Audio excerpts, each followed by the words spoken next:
ট্রেনের waiting ticket নিয়ে বড়সড় সিদ্ধান্ত রেলের। ওয়েটিং লিস্ট নিয়ে নতুন নিয়ম চালু হচ্ছে জুলাইয়ের 1 তারিখ থেকে।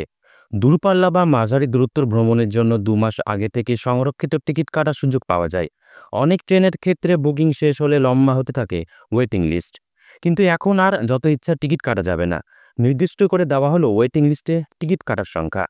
ভারতীয় রেলের তরফে জানানো হয়, সংশ্লিষ্ট ট্রেনে যে কোনো শ্রেণীর কামরায় মোট আসন সংখ্যার 25% টিকিট অপেক্ষমান তালিকায় কাটা যাবে। অর্থাৎ কোনো শ্রেণীতে যত আসন রয়েছে তার 25% টিকিট ওয়েটিং লিস্টে কাটতে পারবেন যাত্রীরা। তৎকাল টিকিটের ক্ষেত্রেও একই নিয়ম চালু হচ্ছে। আগামী 1 জুলাই থেকেই নতুন নিয়ম কার্যকর করতে চলেছে রেল। কেন এই নিয়ম চালু হচ্ছে? রেলের বক্তব্য, ট্রেনের টিকিটে দালাল চক্র রুখতে এই নিয়ম। অতীতে ওয়েটিং লিস্টে টিকিট কাটার ক্ষেত্রে কোনো বাধা ধরা সংখ্যা ছিল না।